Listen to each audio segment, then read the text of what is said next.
Hello everybody and welcome back to another one of those videos where I talk about updates on the Steam version of Dwarf Fortress coming from Toady1 and Kit Fox.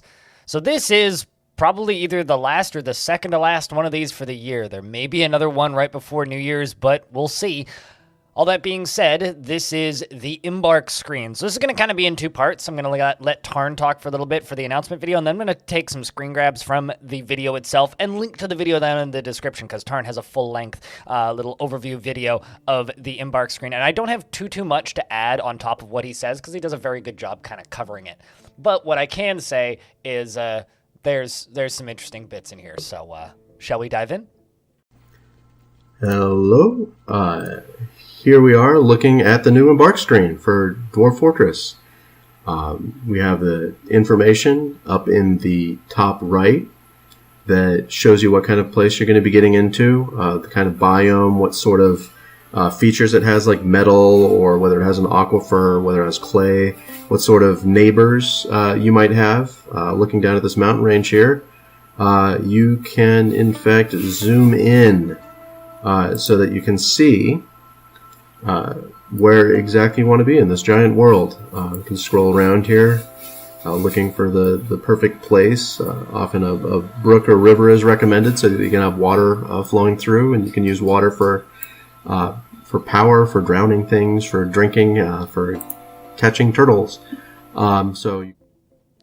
So that was Tarn talking about the beginning of the intro screen video, which, as I said, has been shown off. And you'll see immediately just from watching that video that he's clicking on bits and pieces and zooming in, and it's kind of incredible. This is about the best that I could have hoped for a rework of the Embark screen. I'll do a before and after side-by-side video in the next week or so. But to be completely honest, this is the best possible outcome because the original game has all of this information. The thing is, it's all given to you on one screen at the same time, and it's from the uneducated eye, I would say, or maybe unskilled eye, it's very difficult to kind of parse what that screen was trying to give you in an information sense.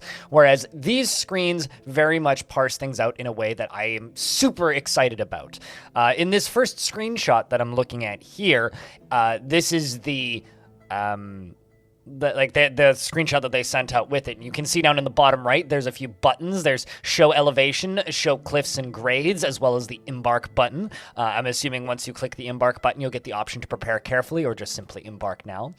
In the right side, top right of the screen, you can see all of your different, your biome, the materials that are available in the biome, and then the neighbors, which I think is really nice. So previously, in order to see the style of biome and the materials there, as well as some other information, you'd have to hit tab and actually tab through the different options of information available to the player. But now that seems to all just be on one screen, which is phenomenal. And then in the top left, you can see what almost looks like a little tutorial menu. I'm not sure, but it does say click Embark to place your fortress, right click to zoom out. So that's, I don't know. I'm super keen on this. I can't wait to play with this. This is so cool. Now, the first screen grab I've kind of taken from here is of the mountains, which is something that I talked about previously that I was very excited to talk about, and hoping that they would look better than the previous versions. On the screen right here, I'll also throw on a picture of the original mock-up, which I love to show off in videos of the world map, and this is just such a humongous improvement. Like, obviously, like, they weren't able to achieve my dream of just having them come up to one big point in the mountains, almost like the way the graphics did that in Loop Hero, but I do think that this is a lovely kind of middle ground, and I absolutely agree with a lot of the feedback that was posted on the last video that I put up about how it kind of looks like an old school RPG. Of course, I'd love to know what you guys think about this art, because I think it's phenomenal. The next screenshot that we have here is of the evil biome. So as you can see, it just kind of looks like a dead forest. Everything is very brown and ugly. But in the top right, if you're unfamiliar with the way this works, up in the top right, you can actually see the surrounding area is terrifying, meaning it is haunted and scary, and maybe zombies will appear when your dudes die and whatnot. The next shot that we have here is kind of a very varied little island. I like seeing the variations in the biomes. So on that little island, we have quite a variety of different like biomes sitting in there. You got probably a red sand desert, a black sand desert, maybe a white sand desert, and a yellow sand desert, all kind of in a small spot. That would be my assumption as to what those are. And then of course, you have your more temperate kind of laid out area. Like this whole thing just looks so beautiful to me. I'm kind of powering through these screenshots that I've taken from the video now, but I can't not gush over these. The one thing that I'm a little unknown about, though, is the way the towns look, because I'm not seeing too many villages around, but maybe it's just me and my eyes being bad.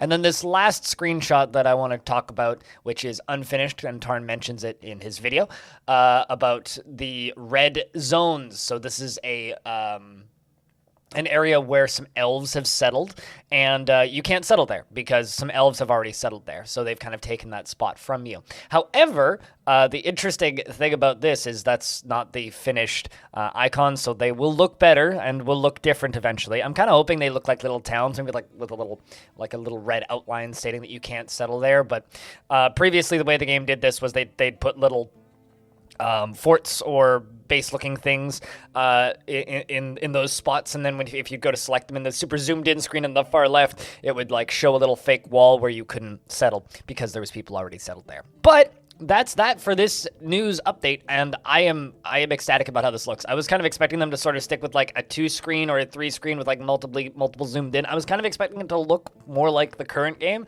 but this is a complete redo, and this looks fantastic. Of course, as always, if you have feedback, please leave it down below in the comments section. I'd love to read it and kind of go through and chat with you guys.